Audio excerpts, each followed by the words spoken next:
Thank you so much for joining me today. Thank you for having me, Carolyn. So I just want to sort of provide context to this. I started this Value First series because I believe that it's in a time of crisis and chaos. We all need to give back and to be providing value. Given that we're all in different industries, there's a lot of insights and knowledge that people in industries know, but other people don't know. So I want to have you on the show because you are an expert in your field. And I thought, given all the conversations we've had, that you would be able to provide a lot of value to our audience about this specific topic. So thank you so much for joining us. I'd love to just hear a little bit about, who are you, what business do you work with, and a little bit about your expertise.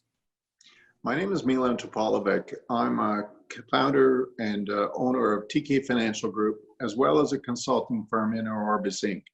In a TK Financial Group, we serve the needs of business owners and professionals exclusively in the areas of estate planning, insurance planning. A lot of business owners are reaching out to you right now because, obviously we're in a crisis and they're asking, can we pause the premiums?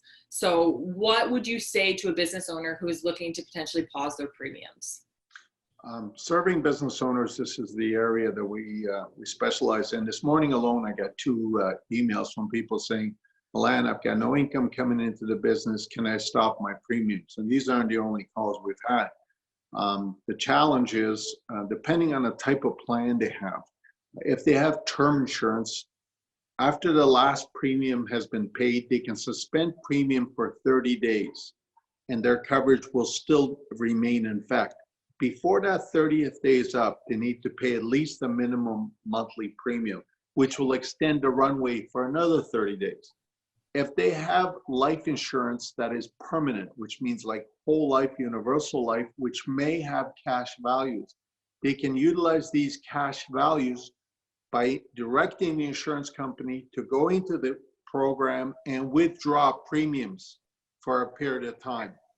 So withdraw, kind of use it as a loan in a sense, withdraw the premiums that they've already paid and take that as a loan just to provide sort of that liquidity that they're looking for, correct? Exactly, which they can repay back when the economy and they're back in the flow of things.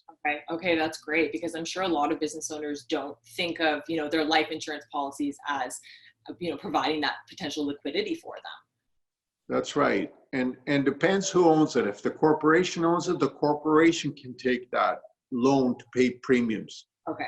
If it's the individual, let's say I own the policy myself, I've got cash values, I can say withdraw them from there. Okay, awesome. So as I understand it, this is you take care of all of this for your clients right now, correct? What's that process look like? Well, at our firm, it starts with, by the way, Milan, I got this situation.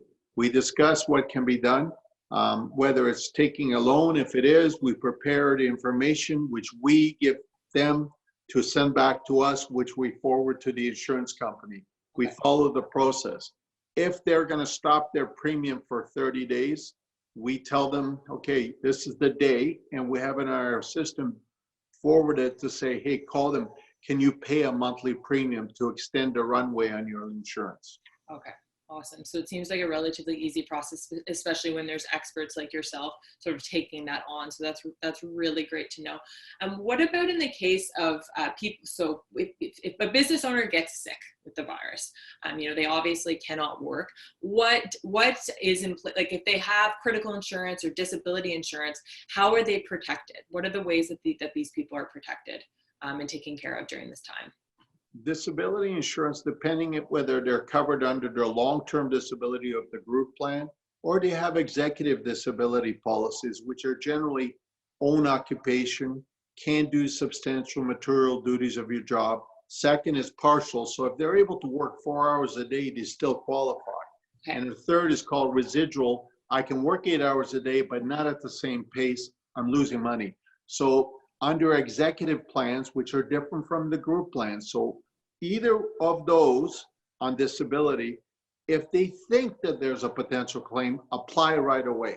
Right. Don't wait, because there's a statutory period, and work with your broker to help assist you through the process. Now, we do this as a matter of fact.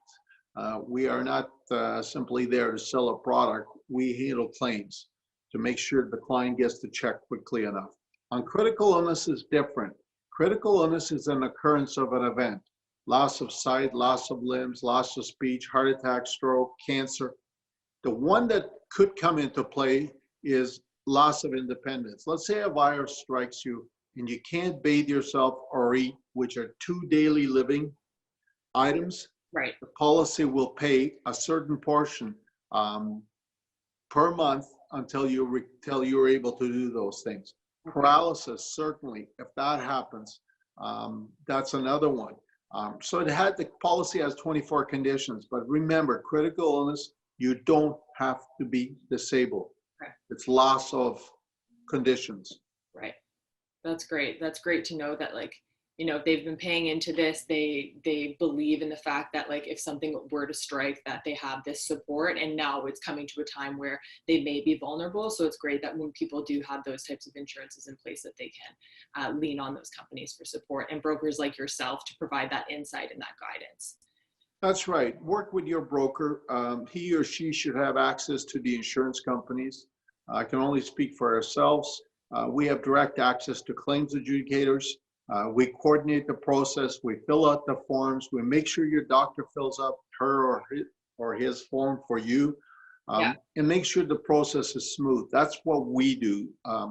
Others, I'm sure there's other people providing service to their clients as well. All right, fantastic. So what is the best way, if people have any questions about this, business owners or anyone really about what we're talking about today, what's the best way to get in touch with you? Best way would be email, milan@tkfg.ca. I'm pretty quick on answering emails. I will absolutely within a day respond via email and possibly even a phone call. Okay, awesome. I think you're known for that in the community, for being a quick responder. Awesome. Well, thank you so much for your time today. Really, really appreciate it, and take care of yourself. Thank you, Carolyn.